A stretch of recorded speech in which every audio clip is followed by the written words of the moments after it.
Lewis Hamilton faced yet another setback at the US Grand Prix, with his race spiraling out of control at the same corner where George Russell had earlier caused a stoppage during the final segment of the qualifying session. It seems Hamilton's patience is wearing thin with Mercedes as he continues to deal with recurring issues, and with just 5 races left this season, the pressure is higher than ever. Many wonder if these challenges are marking the toughest moments of Hamilton's career. The question also arises, will these frustrations carry over into his first year with Ferrari? Since the summer break, Hamilton's performance has been far from ideal. His best finish came at Monza, where he secured 5th place, hardly a satisfying result for a driver of his caliber. This dip in performance is particularly painful given that he clinched victories in both Spa and Silverstone earlier in the season. Mercedes was expected to introduce a series of upgrades at Austin, but instead, last-minute changes to Hamilton's car only made it harder to control. In a bizarre twist, he lost control at the exact corner where Russell's session had ended, leaving fans puzzled. How could a 6-time winner at the Circuit of the Americas suddenly falter, as though he were under pressure like a rookie? Hamilton, known for his precise driving, later reflected that he had never experienced a spin on this track, at least not in his memory. His remarks seemed to hint at deeper issues with the car setup, which the team had altered just hours before the qualifying session.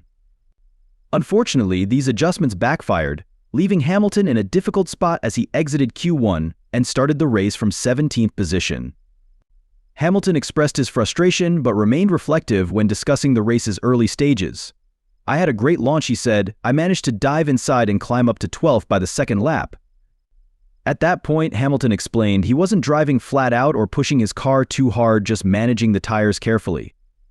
But things took an unexpected turn when the rear end of the car suddenly lost grip, causing it to spin out. The car started bouncing as I approached the corner. And before I knew it, I had lost all the rear end stability. What stung the most was that Hamilton couldn't recall a similar mistake in recent memory. "I've hardly ever spun out in a race. If I have, maybe just once before in all these years." He made it clear that his focus hadn't wavered, indicating that the car's unpredictable behavior, not driver error, was to blame for the incident. Meanwhile, Russell's impressive performance in the same race only added to Hamilton's frustration. Starting from the pit lane on hard tires, the same tire choice Hamilton had made Russell manage to finish in 6th place. Many began wondering how far Hamilton could have climbed if he hadn't spun out so early. Mercedes' struggles have become more evident as other teams find their stride.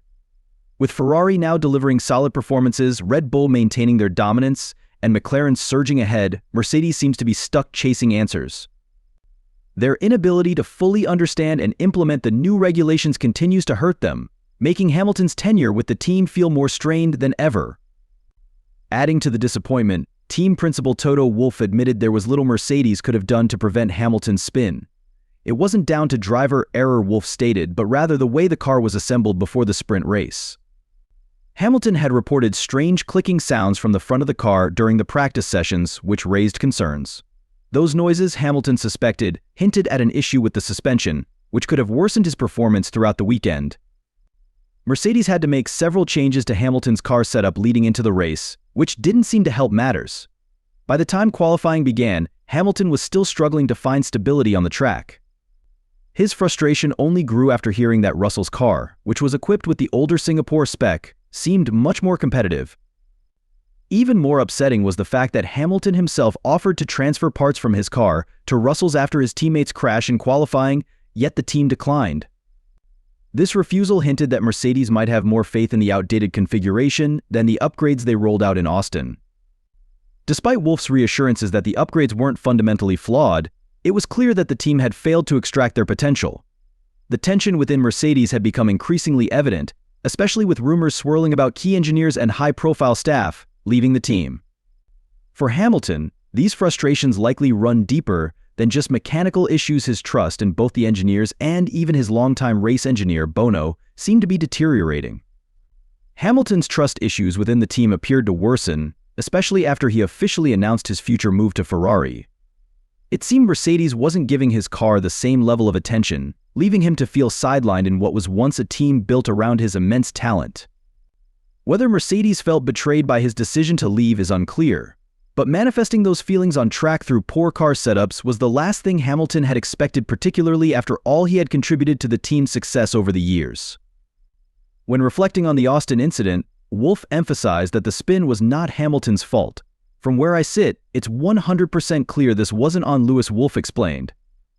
Yes, the conditions were gusty, and the slipstream from the car ahead played a role, but ultimately it was the car's instability that led to the spin. Wolff pointed out that they observed similar problems with Russell the day before, though his incident might have involved over-pushing. Losing control out of nowhere like that doesn't happen to someone like Lewis, especially not on lap 2. It's just not what he does. These recurring issues seem to have made Hamilton all the more eager to wrap up the final 5 races of the season. With Ferrari now emerging as a legitimate contender for the Constructors' Championship, sitting just 8 points behind Red Bull and 44 behind McLaren, Hamilton likely sees a promising new beginning on the horizon. Interestingly, Ferrari's upgrades for Austin weren't particularly groundbreaking, but the team managed to extract excellent performance from them during the sprint weekend. Their solid race pace and impressive tire management suggest that Ferrari's recent success wasn't just luck, but a result of smart strategy and execution. Meanwhile, Wolff remains adamant that the issue lies not in the nature of the upgrades but in their interaction with the car's aerodynamics and mechanics.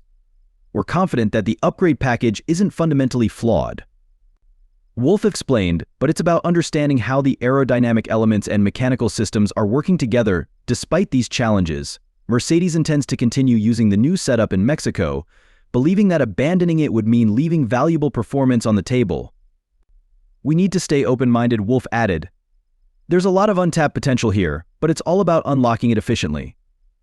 Wolff further explained the team's inconsistency, pointing out how fast Hamilton looked on Friday compared to the rest of the weekend. Lewis was flying in practice. He was 4/10 up before the trouble in the last sector. Without that issue, he would have topped the session. However, everything changed by Saturday, as if the car had transformed overnight. All of these incidents leave fans wondering whether Hamilton is being treated unfairly in his final races with Mercedes. Is the team truly giving him the same level of commitment they once did? Or have they shifted focus, knowing his time with them is coming to an end? One thing seems certain: Hamilton is eagerly counting down these last 5 races, hoping for a fresh start with Ferrari that might reignite his passion and restore his joy on the track.